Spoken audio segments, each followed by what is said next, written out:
Warning. Today's interview with the Catholic creators of the psychological thriller Nefarious and the exorcist who advised them. Some parts of this video may be disturbing to some viewers as it discusses demonic possession as well as diabolical attacks on the movie's cast and crew. Viewer discretion is advised.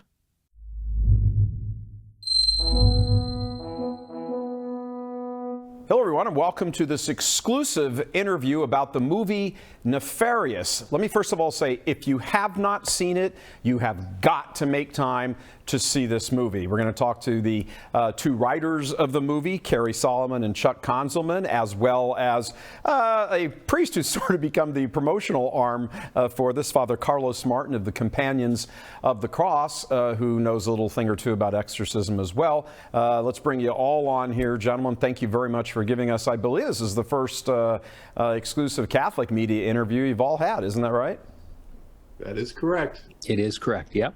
Let me just set the stage for the audience if they haven't seen it. It is a Hollywood horror, psychological exorcism, all that stuff and everything, unlike any other one of those you've ever seen. It's not the Exorcist redo. It's not the Russell Crowe movie with all the demons flying around and going into fire and melting and at the end of the show and all that stuff. This is really a spot-on, solid Catholic catechesis on angelology, demonology, all kinds of things, and it's riveting. It's riveting. I saw a social media quote that said, I believe it was my son and daughter-in-law, I think it was, my son and daughter-in-law, my son and daughter saw the movie and immediately ran to confession. So good job. Gentlemen, let me start with you first, Cary and Chuck, Cary Solomon and Chuck Konzelman. You guys are the writers for this. This is some of the most spectacular dialogue in this sort of genre, and many genres, as a matter of fact, than I've ever heard. I mean, where on earth did you get the idea to do this movie? Well, we're two guys from New Jersey, and I can assure you that dialogue didn't come from us. That was from above. That was the Holy Spirit, let me tell you, because it's so far out of our comprehension or our reach to do that. And, I say it jokingly, but in reality, what I'm saying is true. We were just... I think it was Spirit breathed. Yeah, I mean, it was anointed, and the Lord, He just brought it to us.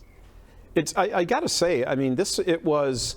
and there was Thomas Aquinas in there. There was C.S. Lewis in there. There was so much just solid catechesis, and it's not Friday night things going bump and jumping out and screaming and devils popping in your face and all that sort of stuff. The dialogue. I mean, for the people who have not seen it yet, and please, I'm not going to spoil it, but it's largely, probably 90% of the movie, if not more, is really just in that one room where the atheist psychiatrist is interviewing, Brady, who's is possessed, but the atheist doesn't believe it, and he's just trying to get to it. And let's just say he doesn't have many doubts at the end of the movie.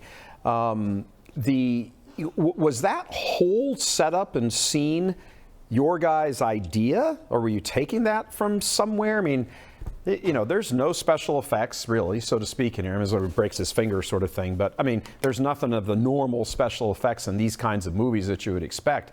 It's just riveting. I mean, it's soul-disturbing. It's frightening because of how real it is. It's, Sean Patrick Flanery, my gosh, he deserves an Oscar for that performance.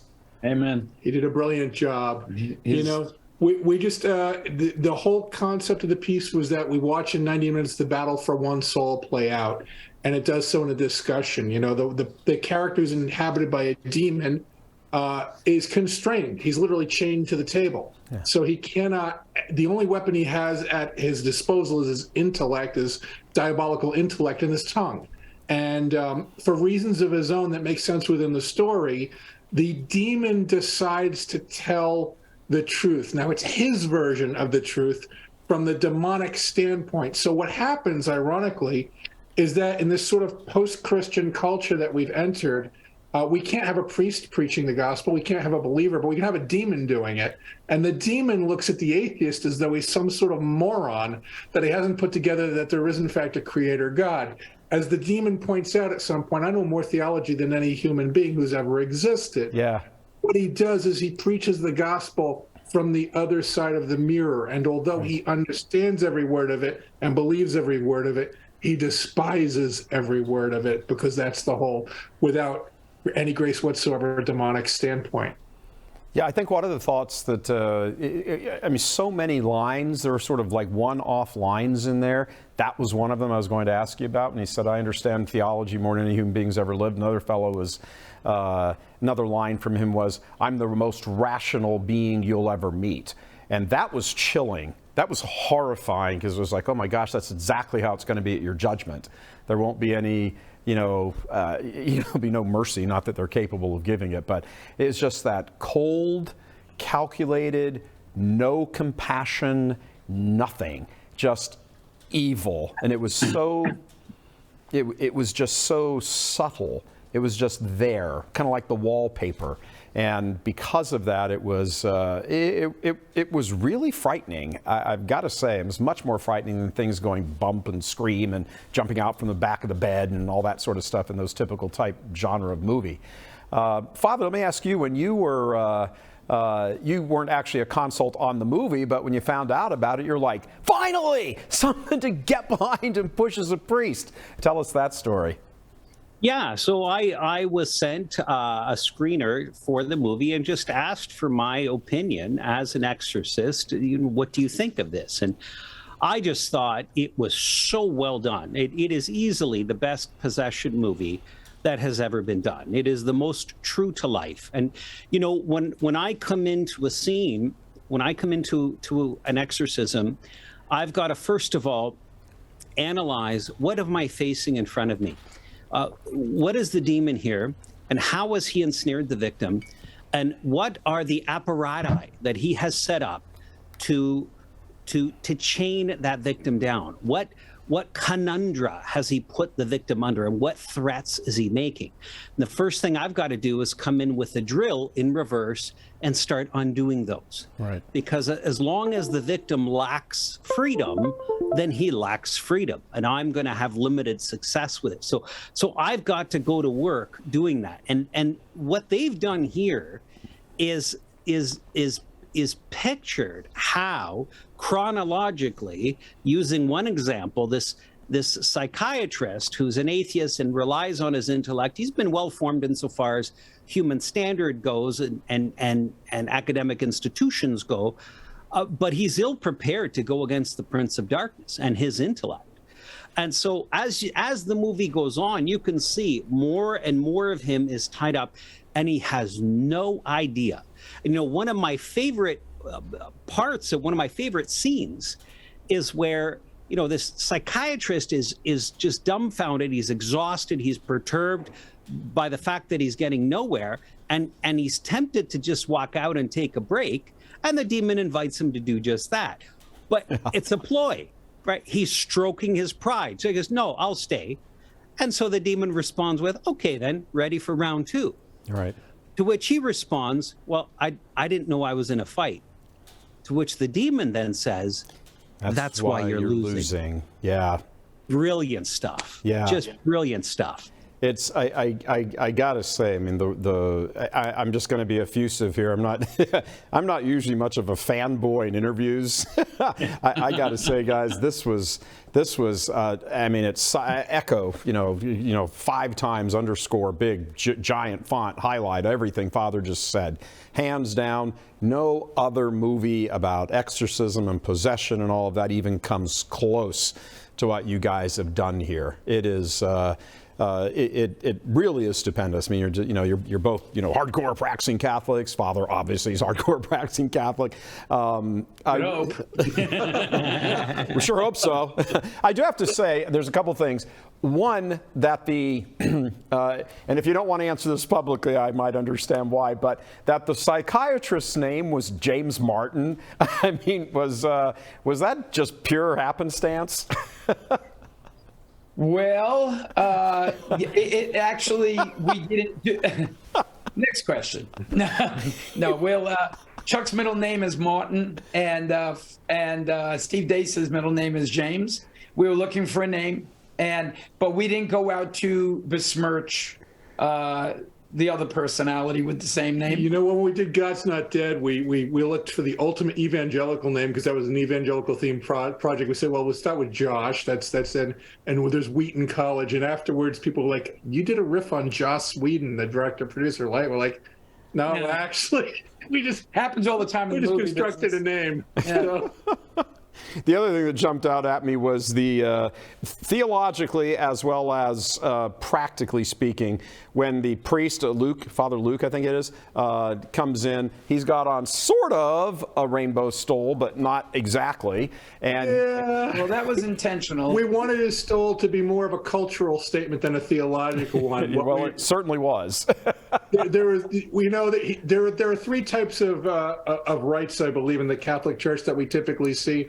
There's the Latin rite, there's the Novus Ordo rite, and there's the suburban rite. And this was a priest of the devotee of the suburban rite. He was Father Church and Nice, pastor of Our Lady of Suburbia, all the way. There you go. By the way, for that scene, if you look at Sean Patrick, if you rewatch the movie, when the priest comes in, he's horrified as the demon is backing away. Yeah. Sean's hair is got two horns in it. In other words, he's fashioned into horns. He took his hair and he fashioned them into horns because he's scared. But once he finds out that the priest is progressive, doesn't believe any of this, his horns are down. You'll see the hair come down, in other words, because he doesn't have anything to worry about. See, now I got to see it again because I missed that. I missed that on 2 occasions. So I'm fine. I'll watch it a third time. Not a problem. No, that's okay. I'm lying just to get you back in the theater. One of the things that I thought also in the dialogue. Well, let's stay on the priest thing for a moment, because Father, I want to bring you in on this also. So, as you know, the priest comes in and the demon's like immediately, because persona Christi and his power of the priesthood and all that, and he's like screaming, I don't think most Catholics really stop to consider how much hell hates priests, and you would probably have some experience to speak to us on that. Father. Yeah, so absolutely. The anxiety and the animosity of the demon comes out when the exorcist enters the room. Right? So usually the exorcist is the last person, because you've got, he's busy doing stuff. He's filing paperwork, he's doing he's making sure that everything's in order, but you've got a team in there. Your intercessors are there. If you've got a physician or a nurse, he or she is there. You've got your holders, your people that will hold the victim down and so forth. But as soon as the priest enters the room, then the air itself seems to change, and there's just a trepidation, and there's a crispness where the tension just goes through the roof. And of course, as soon as we begin the prayers, as soon as we begin any prayer, boom, there's your first manifestation. It comes out, right? And that's what they're designed to do. You want that manifestation. You want to flush the demon out, and what he does is he comes out in order to defend his real estate. Sure. Because if he doesn't, the real estate's going to be unguarded and you win. So right. So that's the clash is provoked by way of those prayers. I'm curious, and this is for all of you, for Chuck and Cary and Father also, that the depiction of the priest, Father Luke, yes, he's a priest, and demon rears back, and then all of a sudden realizes, oh, this guy's one of those priests, so nothing to be worried about here, nothing to see here, folks. I thought that made a statement for those of us who are sort of in the day-to-day of the Catholic world, and sort of a weak hierarchy, and weak, in many cases, unbelieving priests, or priests who don't really accept any of this, the demonic, and everybody goes to heaven, and blah blah blah, and the devil's a figment of your imagination. Everything the Father Luke character said, that was deliberate. I'm presuming you wrote the script. Did you have that mind to show specifically? Yep. A victim is further victimized by the demonic in the presence of a weak cleric. Yeah, if the church has the authority, the priest has the absolute authority, but if he cedes it, then there's no power left to it. He has to be, one of the great, I was joshing with a priest who happens to be our usual confessor, and we were talking about the power to give absolution. He says, I don't have the power. He says, I have the authority. Right. And I'm like, oh, okay, that's great. So if the church cedes her authority, if Christ's representative cedes his authority, fails to acknowledge it, does not submit, that calls the demon to be submitted to the power of Christ, then it's without effect. And that's what we were looking at there. Those who poo-poo the idea of, let's say, demonic possession, even if they're members of the church, then they're essentially putting up the white flag before the battle takes place. They're saying there is no battle here, and that's a battle that ultimately is lost. And I think that, look, this is a problem of our times. I think the world has gone very soft. It's gone very, very, very liberal. I think the devil delights in that. You know, the whole intention of the movie was to take the devil out of the darkness and into the light. There's no spectacle in this movie, like you said. There's no people walking on the wall. There's no green pea soup. You don't see the devil with his horns out and the tongue hanging out to the floor. Two people talking, never boring, but two people talking, one of which says that he's a demon. That's the end of the movie. Your listeners, your audience do not need to fear this movie in that way. What they will see is the truth, and I think it will empower them. That's what's happening across the country right now. Everyone is saying it. Is either converting, going to confession, saying, I never realized, now I do, and bringing 10 people. They're doing what the demons do in reverse. When the demon leaves, goes, the house gets cleaned and comes back with demons. Now Catholics and Christians, hopefully, and even secular people are coming back with 10, 12, 15 of their friends. And so we're having the movie's having tremendous effect. But the progressiveness of the church and society overall, it leads to empowering evil. I defy anyone to walk out their house right now, and tell me things are not different, that you can't feel it, that it's not palpably different. There is something wrong. There is something dark here. And we know what that is, but most people want to deny it. They don't want their life to change. They think they've got it good. Well, that's perfect for the devil. What this movie does is cracks that myth and says, pay attention here. Your soul is under siege. You don't realize it. It's kind of scared straight for Christians in general and Catholics in particular. We're still up against the same adversary we've been up against since the beginning of time. And if we fail to employ the defenses that we've given, if we stay away from Mass, if we stay away from the sacraments, we stay away from reconciliation, if we stay away from the Eucharist, then we're powerless in the face of this great evil. And this film largely is kind of an object lesson in the dangers of doing exactly that. It's like a theological drive-by shooting. That's a good version. That's what it was compared to by one reviewer. Yeah, it's spot on. I will tell you that one of the things that occurred to me, two thoughts very quickly. One is that the priest, the Father lukewarm, priest. Actually, the exorcism, not that there was an exorcism going on, but the rite actually works in reverse. He's the one that runs out of the room terrified, especially when Brady sticks his hand out and goes, "Thank you, Father," and he's like, "Oh," and he runs away. That was a legitimate surprise, by the way. Sean surprised the actor. So that was not in the script. Yeah. He was legitimately taken aback and scared at that moment, and it worked out really well. He even crosses himself, but doesn't complete the cross. He does this. It's kind of half-hearted. He was shaken up. Yeah. Yeah, it was real. I mean, Sean's. I mean, again, the acting. There's just no criticism of this movie. I think that could even be brought forward. It's theologically, acting, script. Everything, absolutely, everything was tremendous. Let me ask you, because I know that one of the things that there are some reports of, that there was some kind of craziness, weird, unexplained, whatever going on during production.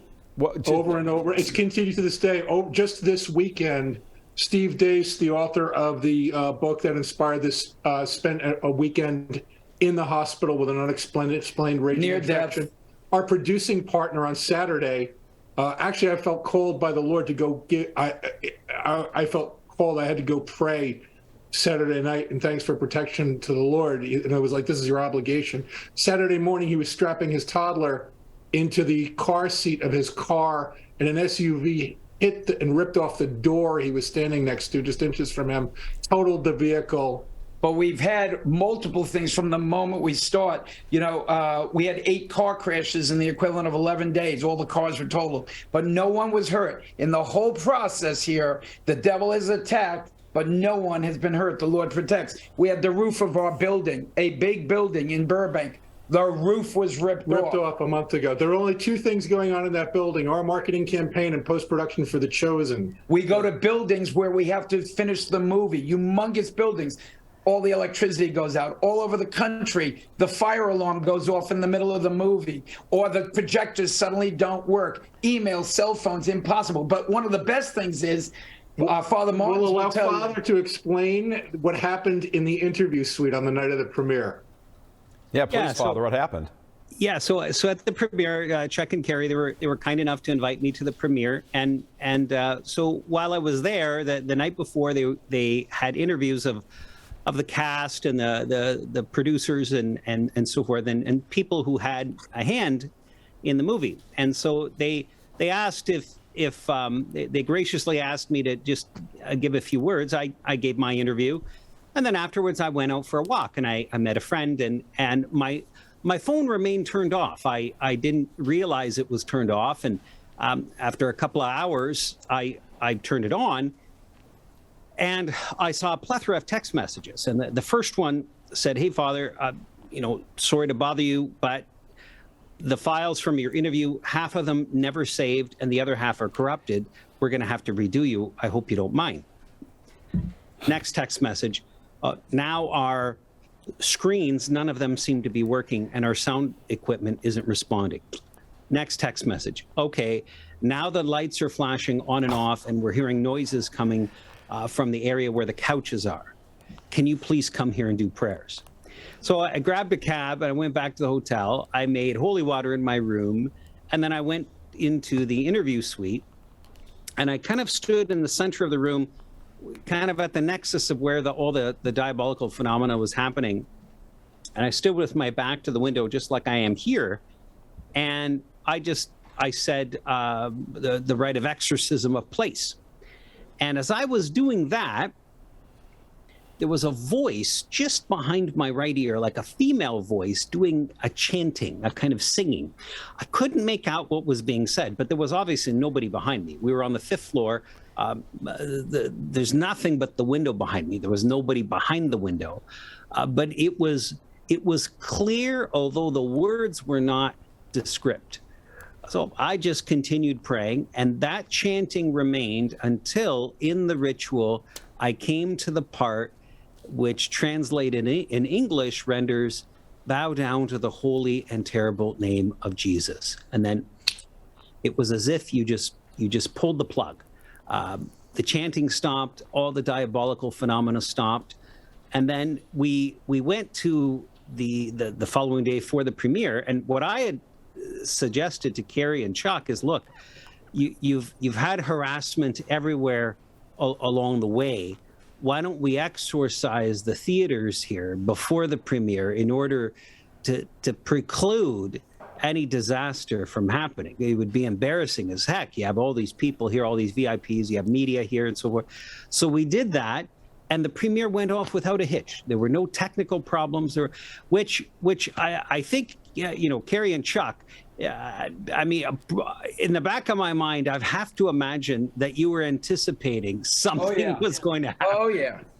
Well, every day we have 6, 7, 8 events. Right before that exorcism of place, 2 women had mysterious falls on the completely flat floor of the lobby. 2 separate women went down on their face in the lobby. So, and it was as flat as a board out there, and it's like a plaza. There's no reason why anybody would fall, no visible reason. So we had attracted attention, I believe. Yeah, we're in a battle. This is good versus evil. The devil does not want anyone to see this movie. Father Martins is our champion, literally, of this movie. If he didn't start the ball rolling, I don't know where we would be. I got to say, it helps to have your own sort of private exorcist hanging around with this. Hey, we got him on speed dial. But the thing is, and I said this to Chuck and Cary, and indeed everybody in the crew at the premiere that I met. If you manage to get the devil off his couch and to come and take an active intervention into what you're doing, give yourself a pat on the back. Yeah. Because what you're doing is really good. What you're doing is ticking off the right person. Keep doing it. Don't back down, because what he's letting you know personally that what you're doing is destroying his kingdom. Yeah, absolutely. Absolutely. That is, amen, Father. Well said. I do want to ask one question or highlight. There's a section in the movie where they're having the demon, Nefarious, and the psychiatrist are having a discussion.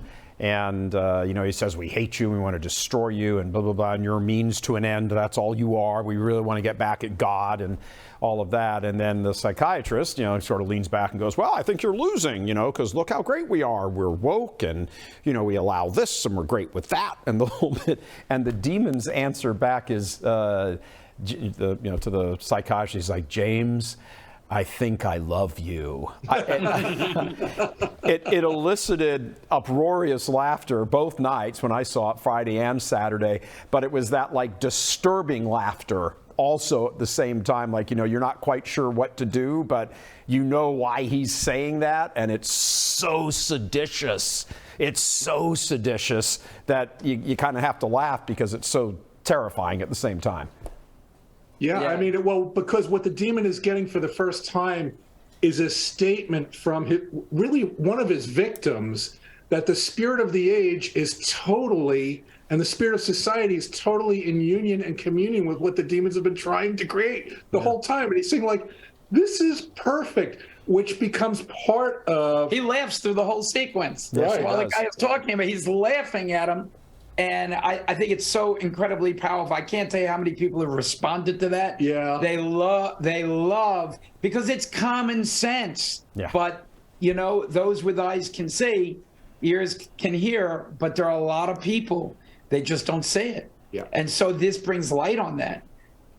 Originally, I'd heard that this was just going to be in theaters for a week, wherever they happen to be showing it. Is that, given the success of it now and the number of eyeballs and all the chatter and everything about it, which we are more than happy to help contribute to here at Church Militant, are there plans, or I don't know how this works with contracts with theaters, can you extend kind of a last minute's notice for another week? Because really every Catholic, every Christian certainly needs to get out and watch this movie. Is that opportunity still going to be available to them?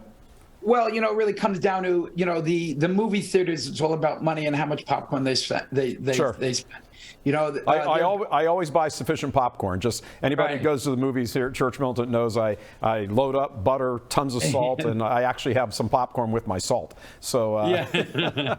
But it's their God is money. So the problem is that we've been suppressed in every single way, and just like when we did Unplanned.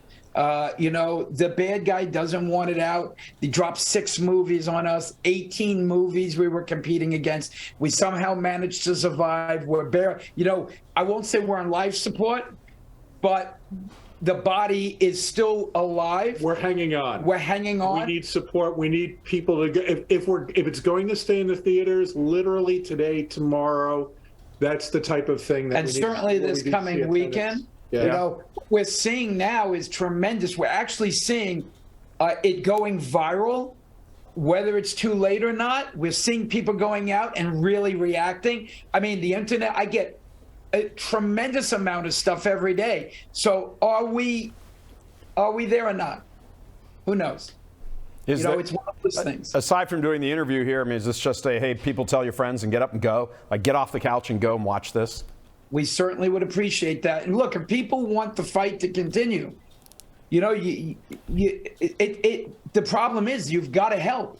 And we're not asking you to make the movie. We're not asking you to be a martyr. That's between you and Jesus. We're asking you to go to see a movie.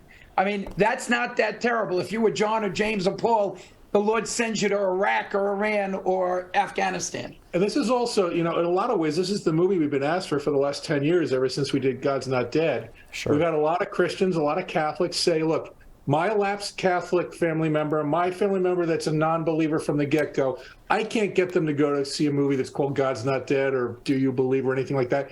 Give me a movie that plays like a regular movie where they can watch it, and then we're going to have a conversation afterwards because they have questions. This is that movie. And don't let the poster scare you. Here's a secret. The poster, which shows kind of a demonic face, it's a Trojan horse designed to pull in the horror audience. That poster was painted by the same guy who did the poster for the Passion of the Christ. So this was intentional. We want to bring in the 15 or 25-year-olds who need to see this, but they won't come to a movie that's Christian, so they will go to a demonic, satanic movie, which this is not. But once they're in the chair, the movie starts. It's so riveting, they stay. Yeah. We're getting responses from 16 and 17-year-olds saying that's the best movie I've ever seen. Yeah. We're getting conversions across the country. And by the way, we're getting people that basically pass out, vomit, start growling at the screen. It's just crazy stuff. Some demonic manifestations, yeah. It's unbelievable. And then they're free or something happens. I mean, it's amazing. Yeah, I mean, look, this speaks right to the soul. I mean, you've got to imagine that, you know, it speaks to your conscience, your soul, the spiritual, theological part of us. I mean, this is, when you stop and consider what that demon is saying, I mean, there's a horrifying conversation there where he's talking with the psychiatrist and he's describing why he wants the Brady, the fellow, this killer he's inhabited, possessed, why he wants him to die in the electric chair. And it's, where that conversation, I believe it was, he could have had lethal injection or the electric chair, and the demon for Brady, the guy, chose the electric chair. And then when he describes, you know, this is what it'll be like, your eyeballs will melt out of your head as that all that power and everything is coursing through your veins and your brain begins to boil in your head. And I can't imagine a more fitting introduction to eternal damnation than that. That's horrifying, absolutely horrifying. And I don't say anybody could get out of their seat during that kind of conversation. It is absolutely hands down the best dialogue of anything like this, I think, that's ever really hit the big screen, honestly. All praise to God. I'll tell you a popcorn moment. We get people calling us and telling us, by the way, they bought popcorn and Coke, and they want a refund for us to send them a refund because they never touched the popcorn. They never finished the popcorn. Yeah, it's kind of, guys, got to say, you know, absolutely tremendous. I want to wrap up here and just say, first of all, congratulations, you know, both Cary and Chuck. You guys did a tremendous job with this. Father, right with you. You know, the spiritual war is real. You know, thank you for, you know, bringing this to the attention of, you know, Catholic media world. You know, at least us, I'm sure most Catholic media, you know, kind of, oh, that's a little it's a little dramatic. Blah, blah, blah. No, it's not as dramatic as it can be. If eye has not seen and ear has not heard what God has prepared for those who love him, I'm sure the opposite side of that coin is just as difficult to get your brains around, get our brains around. But that's certainly a good, solid introduction. Gentlemen, thank you. Father, thank you so much for joining us for this. This was absolutely riveting. You get thumbs up here. Everybody here at the studio who's seen it's like, yes, absolutely. We were thrilled when we found out over the weekend you guys would be able to give us an interview on this. So thank you very much for coming on. Appreciate it very much. Thank you so much for having us on. Yeah, God bless you and everyone who watches. And thank you, Father Carlos. Absolutely. You're most welcome. All right. Thanks very much, guys. God bless now. Nefarious, go hit the movies, theaters, soon, immediately. Go. God love you.